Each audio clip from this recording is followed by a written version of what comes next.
Hey riders, this is your friendly neighborhood biker girl here on bike. So I'm back on YouTube and I'm making a video on motorcycles slash bikes for girls who are beginners. This applies for guys too who want to start riding bikes, and especially girls, I feel, because there's not much information out there, I feel, for girls who want to get into biking. So this video might be it for you. So the first point of getting into riding a bike as a girl would be to start definitely on a lower cc bike. Don't just jump onto 300, 400 or even 600 cc's, because first of all, Indian roads are not made for that. You need to at least learn on a very lower cc bike on Indian roads, get used to it, and then maybe upgrade eventually. So I started on a MT-15, that's from Yamaha. I have switched to the R15. It's the sports bike version of that naked version of MT. And I would say that starting off as a girl on a MT-15 was very comfortable for me because I'm almost 5'5", so I could flat foot on the bike and I didn't have much issues. But if you are shorter, if you are around 5'3" or 5'4", which is also not an issue, but if you do want to get more comfortable being a short rider, you can definitely go for bikes like R15. There's also RTR from TVS. There are various options that you do have. Now it's also up to your purpose of the bike. You could say that if you're commuting just within the city or anything, so naked bikes are more preferable. And if you are looking to go off-roading and city-wise, Impulse is also a very good bike. You could off-road very easily on it. So when it comes to girls riding bikes, I think the main issue I have faced with a lot of girl bikers is that they complain about their height. I am lucky and I'm gifted that I'm 5'5" almost, so I usually flat foot on a lot of bikes. Even if they're bigger bikes, I at least tippy toe on them, so I have a little more confidence.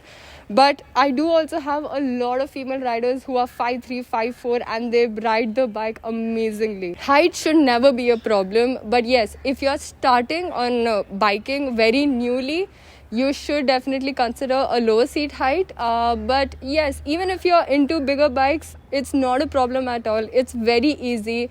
Again, it's just about practicing your skills and understanding how to use your height as a benefit when you're riding these tall bikes. A lot of my friends who are short, they usually come on one side of the bike, and then if they are stopping, they switch on to the other side of the bike. So this is a skill altogether you have to develop if you are a short rider. So the second point that is really important before you even get a bike is license, of course. Thank you. So you should definitely get your license first before you own a bike. Started off riding by stealing my friends' bikes and taking them out at night when it was relatively free. The roads were empty, so I could practice and I could get my understanding of the gear and everything. And that's how I initially started. So I did not purchase a bike and start learning on that. I bought a bike when I knew that I could pretty much confidently start riding a bike. Don't sue me for this, but I didn't have a license for almost 6 to 8 months. But you should not do that and get your license. So please don't do moe with your parents and get your license. Thank you.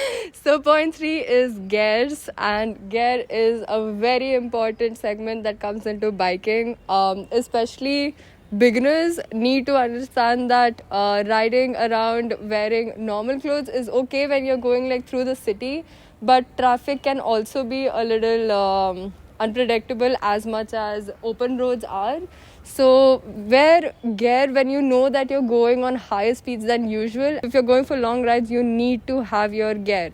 Now, I have crashed on my previous bike, and I cannot emphasize enough how much the gear that I was wearing, even though it was minimal that time, it was just my jacket, riding jacket, and knee guards that I was wearing. I was not even wearing boots. I crashed on that speed, but anything that saved me was the riding jacket at that time. So yes, please invest in good gear. Some good brands are Ride and Rhinox. I might be sponsored, might not be sponsored, but they do have a ladies riding jacket itself. They have made it, so that's made to fit your size, especially as a girl. It can be expensive, but I would say save up your money so that you're getting good gear for yourself. With gear is directly proportional to getting a helmet. So please invest in a good helmet.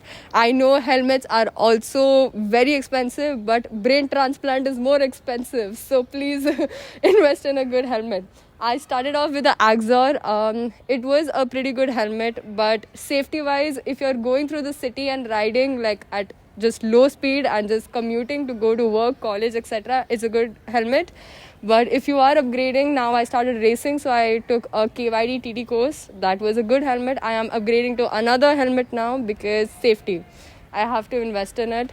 I really cannot emphasize enough how much gear is important. You should definitely invest and save your money to good. It's a one-time investment. You crash and you have to get new gear for sure, but it is a one-time investment that you should make to get good gear for when you are riding a machine like this. So the fourth point I would say is practice your skills, enhance your skills, try to balance your bike in low speeds because that is the most difficult thing. Put off your throttle and just go on a straight open road. That's really easy, but what's more hard is to balance a bike when you're on a lower speed.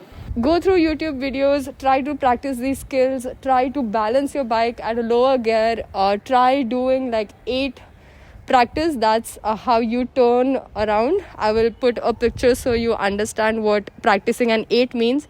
This will really help you to understand how to take U-turns without like putting your foot down or anything, and how to turn like the radius into a smaller one when you're taking a U-turn, and not let it be a wide U-turn and basically annoy everybody else who's taking a straight path. So yeah, that is something that you should really work on and enhance your skills on that. Practice your skills so that you eventually get better in riding a bike.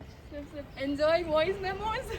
Back on track, overcame more technical difficulties. So we're shooting this on a budget. I don't have a mic. I don't have a... do I see your finger on the phone? Fifth point, don't push limits. So when you do get into a riding group, or when you're going for rides, long rides and anything, it can be a little pressurizing to go faster, and you might tend to get peer pressure to go fast on roads. And I would just say don't push your limits.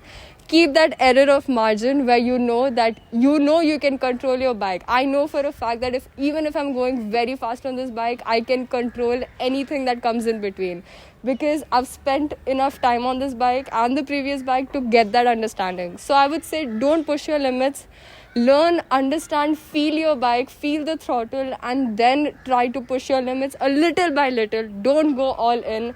Stay a little within your limits is what I would say, just for your safety and so you don't crash or anything as such. Be comfortable, enjoy your ride and enjoy your biking. That's all I would like to say when you don't push your limits. 0.67, I don't know, lost count. But one more point would be that you should join communities or riding groups, your local riding groups. That will definitely help you meet the community, learn more from people who have spent more time in this industry, have been biking more. You definitely learn a lot more from these kind of people. So yes, join local riding groups, try to enter this community from where not, and you can definitely reach out to local influencers. I think me being a content creator, I would absolutely love to help any new biker girl here in Pune. You can definitely reach out to me. I would also love to be a part of your new journey and help you in any way possible. So I think it's a safe space for you to reach out to other local influencers or content creators. Definitely you can ask them and they would, I would suppose, help you out in this. The last point would be managing safety. If you are planning to ride, say you're not at your best mood and you want to ride alone, I know it can get tough at times, and riding has been a therapy for me. The throttle therapy has been really helpful. So there are times where I just tend to take out my bike and just go for a long ride alone. So I would say be careful and just maybe send your location to someone you trust, so that by God forbid, anything happens, at least one person is informed and they can definitely help you out, and you're not stuck somewhere where you're not supposed to be. So yes, that way safety in these cases do matter a lot. I'd like to just conclude and end this video by saying that this is a community that you should really cherish. And definitely, if you are even have the slightest interest in biking, go for it, go all out. I love this community, I love the people I've met in this community, and I cannot thank enough where I am today. And I've been practicing and literally learning new skills every month or so, because that's something I absolutely love to do. Do it for the love of this, do it because you want to. But yes, biking is something that will definitely make you happy in some way or the other in your life. But for sure, do this, and keep these points in mind. You can definitely reach out to me. I am here to help you guys, especially the new biker girls who want to get into this. More than happy to help you guys into this. But yes, I hope you like this video. I would love to make more of them for you. Do comment down what questions do you have or what my next video should be. But for now, this is me signing out. Like, comment, share, subscribe, guys.